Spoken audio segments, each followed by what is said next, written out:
Hello everyone, जय हिंद। आज हम बात करेंगे 27 फरवरी 2026 के करंट अफेयर को।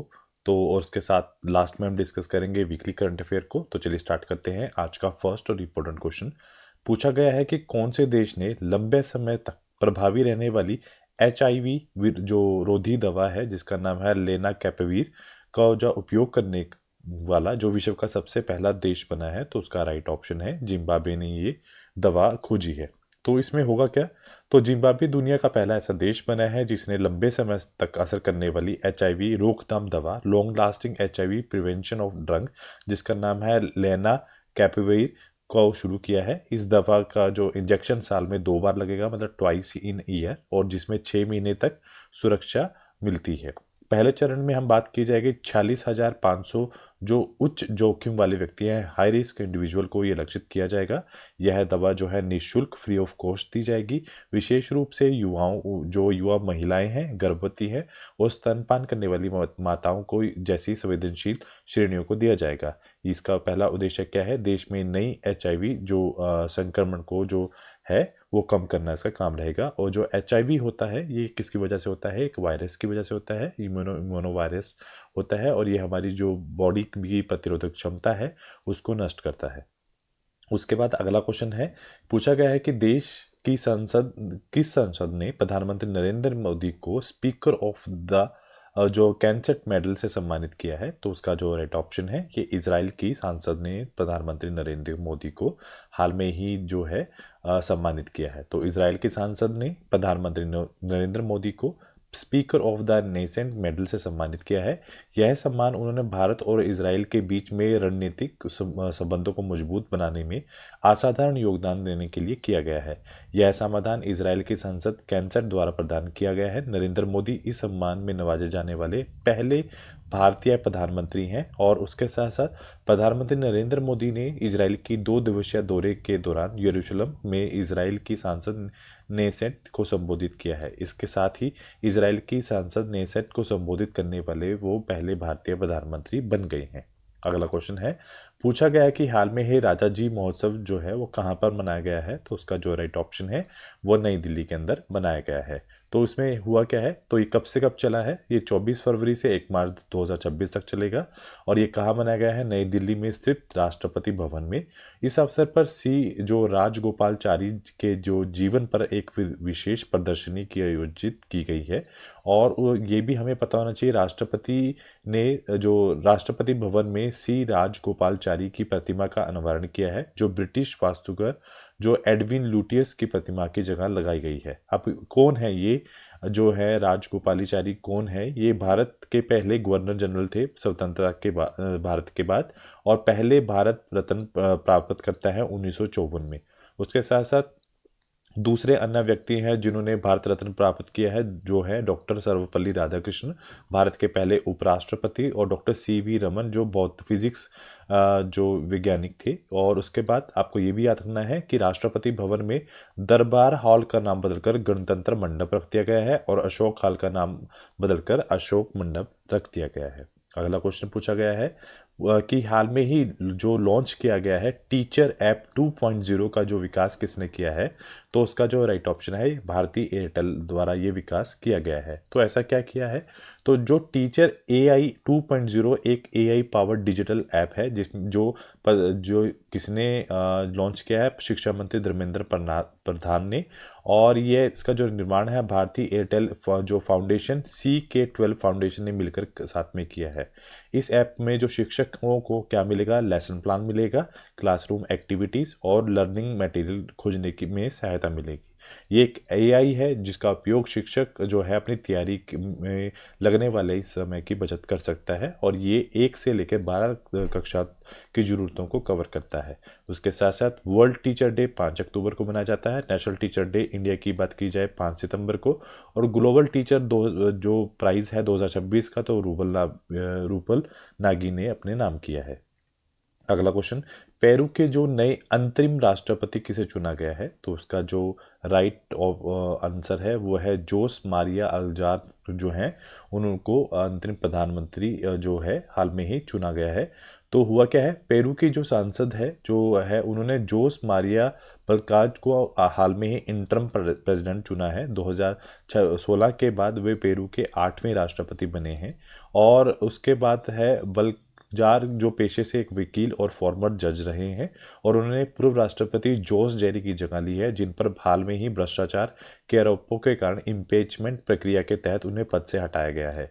अगर बात की जाए पेरू की, इसकी कैपिटल लीमा है, करेंसी है परवीन सोल है, और जो किस कॉन्टिनेंट पर है, ये साउथ अमेरिका कॉन्टिनेंट पर है।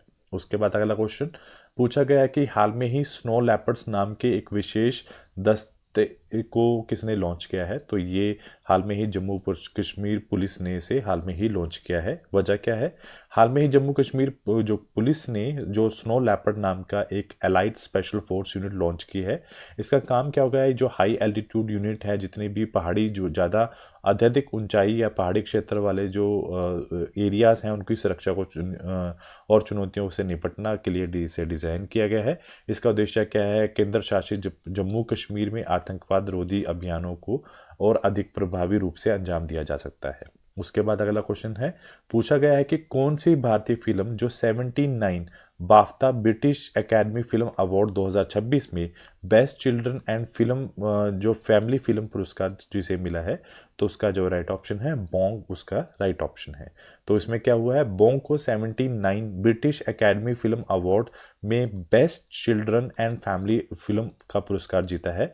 यह श्रेणी जो है जितने वाली जो पहली भारतीय फिल्म बनी है, यह फिल्म मणिपुरी भाषा में बनी एक पहली फीचर फिल्म है जो क्षेत्रीय भारतीय सिनेमा की डाइवर्सिटी को प्रदर्शित करती है। इसका जो निर्माण है फरहान अख्तर और रितेश संवानी के सहयोग से किया गया है। और बात की जाए पुरस्कार की, समारोह में लंदन में आयोजित किया गया है, जो भारतीय कहानी कहने की परंपरा को विश्व स्तर पर पहचान जो है हाल में ही मिली है। अगला क्वेश्चन पूछा गया है कि दिल्ली उच्च न्यायालय में ने ये माना है कि माता पिता के अंतिम संस्कार का जो अधिकार भारत के संविधान के किस मौलिक अधिकार के हिस्से में आता है, तो इसका जो राइट ऑप्शन है ये हाल में ही जो right of life and dignity under the 21 के अंडर ये हाल में ही आता है। उसके बाद उसके बाद क्वेश्चन ये है कि ये मामला आया कैसे। ये Ajmer Singh Aliya Pinka versus state of NCT of Delhi से संबंधित है। याचिकाकर्ता ने अपने पिता की 13वीं में शामिल होने के लिए आपातकालीन जो पैरोल की मांग की थी। यह याचिका भारतीय के संविधान के अनुच्छेद 226 के तहत भारतीय नागरिक सुरक्षा संहिता 2023 सेक्शन 528 के साथ पढ़ी गई थी। न्यायमूर्ति जो है रविंदर दुलेजा ने हाल में ही याचिकाकर्ता को 4 सप्ताह की पैरोल प्रदान की है, और अदालत ने ये कहा है कि ऐसे मामलों में पैरोल को यांत्रिक रूप मैकेनिकली इनकार करना मौलिक अधिकारों का उल्लंघन भी है। अगला क्वेश्चन पूछा गया है, ऑपरेशन सिंदूर को किस जो अंतर्राष्ट्रीय संस्थान ने दुनिया का सबसे लंबा बियॉन्ड विजुअल रेंज हवाई संघर्ष माना है, तो उसका जो राइट ऑप्शन है international institute for strategic studies ने ये इसे जो बियॉन्ड माना है। तो हुआ क्या है, लंदन में स्थित एक international institute for strategic studies का ये मानना है कि जो मई 2025 में भारत द्वारा चलाया गया ऑपरेशन सिंदूर है, दुनिया का सबसे बड़ा बियॉन्ड विजुअल रेंज वायु से वायु संघर्ष था। अब क्वेश्चन ये है, बियॉन्ड विजुअल रेंज का अर्थ क्या है। ऐसा हवाई युद्ध जिसमें विमान, रॉकेट या मिसाइल दागकर उन वस्तुओं को निशाना बनाते हैं जहां उड़ान के दौरान जो है विजुअल जो रेंज से बाहर होती है। अगर बात की जाए मिलिट्री बेस 2026 के रिपोर्ट के अनुसार यह संघर्ष 87 घंटे तक चला है। आधुनिक जेट विमानों की बहुत लंबी दूरी से ये हमले हुए हैं। ऑपरेशन सिंदूर की बात की जाए तो ये भारत में 7 मई 2025 को शुरू किया गया था, एक सैन्य अभियान था, और यह अभियान 22 अप्रैल 2025 को पहलगाम आतंकी हमले के बाद शुरू किया गया था, जिसमें 26 निर्दोष नागरिकों की मृत्यु हुई थी। भारत ने ये ऑपरेशन को पाकिस्तान समर्थित आतंकवाद के खिलाफ एक दंडवाद कार्रवाई के रूप में अंजाम दिया था। इसके अभियान में तीनों सेनाएं साथ थी, थल सेना, वायुसेना और नौसेना के संयुक्त रूप में भाग लिया गया था। अगला क्वेश्चन ये है कि हाल में ही अंतर्राष्ट्रीय ओलंपिक समिति में से कौन सा भारतीय रिटायर हुए हैं। तो उनका नाम है अभिनव बिंद्रा, जो हैं वो हाल में ही रिटायर हुए हैं। तो हुआ क्या है, अभिनव बिंद्रा ने इंटरनेशनल ओलंपिक कमेटी से रिटायर हो गए हैं। वो 2018 में इस कमेटी के सदस्य बने थे, 2026 में उनका कार्यकाल पूरा हुआ है। 8 में बीजिंग ओलंपिक में उन्होंने 10 मीटर एयर राइफल शूटिंग में भारत का पहला व्यक्तिगत गोल्ड मेडल उन्होंने दिलाया था। 2000 में अर्जुन अवार्ड, 2002 में मेजर ध्यानचंद खेल रत्न पुरस्कार से सम्मानित किया गया है। 2009 में सरकार ने उन्हें पद्म भूषण से सम्मानित किया है। 2024 में ओलंपिक मूवमेंट में हिस्सा लेने के लिए उन्हें जो ओलंपिक ऑर्डर अवार्ड से भी सम्मानित किया गया है। उसके बाद अगला क्वेश्चन है, पूछा गया है कि ये जो केंद्रीय मंत्री गिरिराज सिंह ने किस वर्ष तक हैंडलूम निर्यात में 10 अरब अमेरिकी डॉलर के लक्ष्य की घोषणा की है। तो राइट ऑप्शन है 2031 तक इन्होंने लक्ष्य की है। तो गिरिराज सिंह ने 2031 तक 10 अरब अमेरिकी डॉलर को हैंडलूम में एक्सपोर्ट टारगेट घोषित किया है। यह घोषणा नई दिल्ली में नेशनल हैंडलूम डेवलपमेंट कॉरपोरेशन के 43वें स्थापना दिवस के अवसर पर की गई है। उन्होंने हैंडलूम क्षेत्र में भूमिका के लोगों की आजीविका और जो पारंपरिक विरासत को सुरक्षित करने का महत्वपूर्ण बताया है। इस अवसर पर विशेष हैंडलूम जो एक्सपो का उद्घाटन किया गया है, 2 मार्च तक चलेगा। अगर बात की जाए, नेशनल हैंडलूम डेवलपमेंट कॉरपोरेशन की स्थापना 22 फरवरी 1983 में हुई थी और 2010 में शेड्यूल बी की श्रेणी में CPSE में इसे हाल में ही अपग्रेड किया गया था। अगला क्वेश्चन ये पूछा गया है, दिल्ली में लागू की गई राहवीर जो योजना है उसके तहत नागरिकों को 25,000 का नगद इनाम किस कार्य के लिए दिया जाएगा। तो याद रखना कि हेल्पिंग जो सड़क दुर्घटना में जो लोग गंभीर रूप से घायल हो चुके हैं और गोल्डन आवर का मतलब ये है कि उनको जल्दी से जल्दी जो है अस्पताल में भर्ती कराया जाए, उसमें अगर कोई भी इंसान उसको उठा के भीतर अस्पताल में पहुंचाने में मदद करता है, उनको 25,000 रुपये इनाम जो है नकद इनाम की राशि दी जाएगी। तो ऐसा क्या किया है, दिल्ली की जो मुख्यमंत्री है रेखा गुप्ता ने राहवीर योजना लागू की है, जिसमें जो सड़क दुर्घटना में घायल व्यक्ति को गोल्डन आवर में मतलब 1 घंटे के भीतर उनको मदद जो अगर हॉस्पिटल लेके जाया जाता है उनको ये अवार्ड दिया जाएगा। यह योजना आसपास के लोगों को प्रोत्साहित करती है ताकि वो गंभीर रूप से जो घायल लोग हैं उनको ये अस्पताल या फिर ट्रॉमा सेंटर में लेके जाए। इसकी वजह से उन्हें 25,000 तक का नकद इनाम भी दिया जाएगा।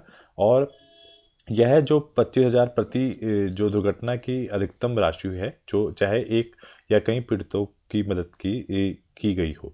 इसका जो उद्देश्य है, कानूनी या पुलिस झंझटों के डर से आम जनता की हिचक को कम करने, ताकि लोग सड़क दुर्घटना की पीड़ितों को तुरंत सहायता कर सकें। अगला क्वेश्चन ये है, हरियाणा में प्रस्तावित जो CM श्री स्कूल योजना किस केंद्रीय सरकारी पहल पर आधारित है। तो उसका जो राइट ऑप्शन है ये PM श्री स्कूल्स पर आधारित है।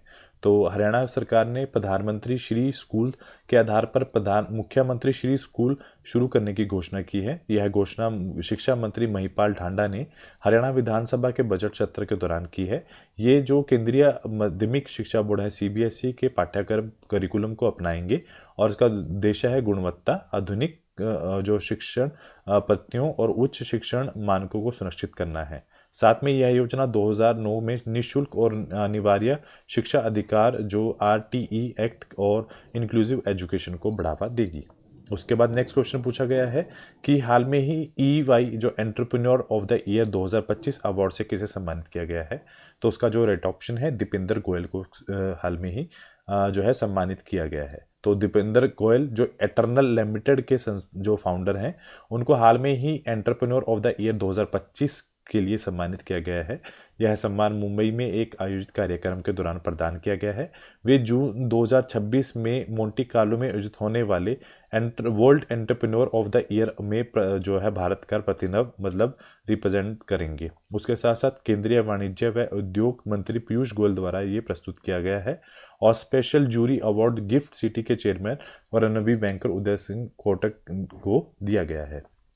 अगला क्वेश्चन पूछा गया है कि हाल में ही संयुक्त राष्ट्र मानवाधिकार परिषद के 61 सत्र किसकी अध्यक्षता में आयोजित किया गया है।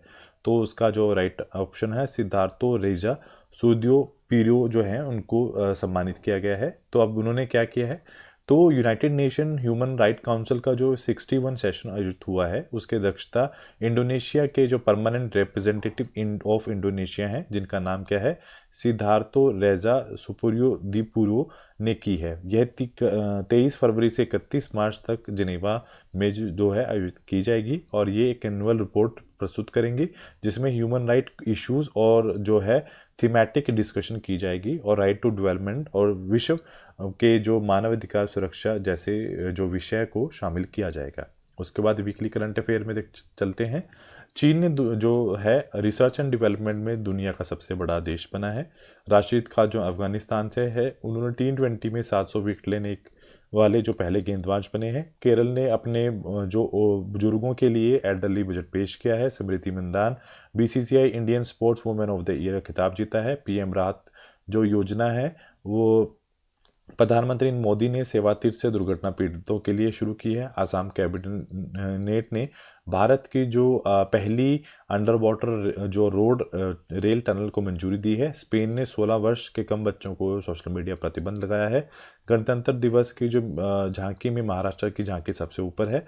अपार ID में छत्तीसगढ़ सबसे ऊपर है। केरल ने स्टेट अर्बन पॉलिसी को मंजूरी हाल में ही दी है। उसके बाद जो बिग कैट शिखर सम्मेलन में 95 देशों को जोड़कर भारत इसकी मेजबानी करने जा रहा है। ग्लोबल टीचर 2026 किसने जीता है? ग्लोबल नागी ने। दिल्ली सरकार ने जमीनों की पहचान के लिए भू आधार की घोषणा की है।